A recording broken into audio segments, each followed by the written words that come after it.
താഴെ കൊടുത്ത സംഖ്യകളിൽ 12ൻ്റെ ഗുണിതം ഏത്?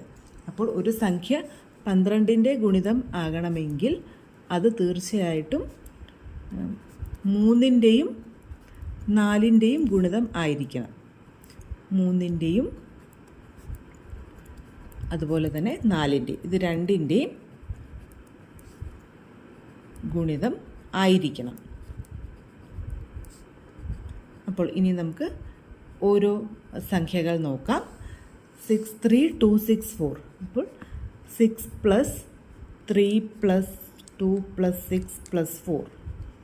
6 3 9 2 11 6 17 4 21. അപ്പോൾ അക്കങ്ങളുടെ തുക കൂട്ടുമ്പോൾ അത് ഒരു 3ൻ്റെ ഗുണിതമാണെങ്കിൽ ഇത് 3ൻ്റെ ഗുണിതം ആണ്. അപ്പോൾ ഈ സംഖ്യ 3ൻ്റെ ഗുണിതം ആണ്. ഇനി അതുപോലെ ഈ സംഖ്യയിലെ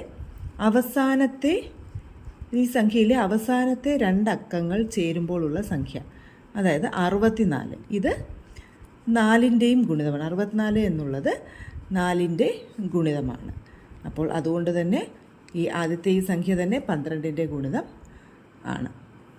അപ്പോൾ ഇതിവിടെ 2 കണ്ടീഷനും സാറ്റിസ്ഫൈ ചെയ്തു. 3ൻ്റെയും ഗുണിതമാണ്, 4ൻ്റെയും ഗുണിതമാണ്. അതുകൊണ്ട് ആദ്യത്തെ സംഖ്യയായ 63,264 ഈ സംഖ്യ 12ൻ്റെ ഗുണിതമാണ്. അടുത്ത സംഖ്യ എടുത്ത് നോക്കിയാൽ 36292.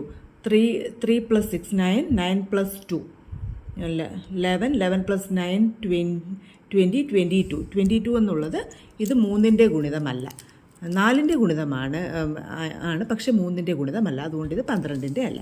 ഇനി ഇത് അവസാനത്തെ 45 നോക്കുമ്പോൾ തന്നെ അറിയാം, അവസാനത്തെ 2 അക്കങ്ങൾ ചേരുമ്പോഴുള്ള സംഖ്യ 4ൻ്റെ ഗുണിതമല്ല. 25 ആണെങ്കിലും അതെ, 4ൻ്റെ ഗുണിതമല്ല. അപ്പോൾ അത് കാണുമ്പം തന്നെ മനസ്സിലാവും. പിന്നെ 3ൻ്റെ ചെക്ക് ചെയ്ത് നോക്കേണ്ട ആവശ്യമില്ല. അപ്പോൾ ഫസ്റ്റ് ഓപ്ഷനായ 63264 ഇത്. അപ്പോൾ 3ൻ്റെയും 4ൻ്റെയും ഗുണിതമാണ്. അതുകൊണ്ട് തന്നെ 12ൻ്റെയും കൂടി ഗുണിതമാണ്.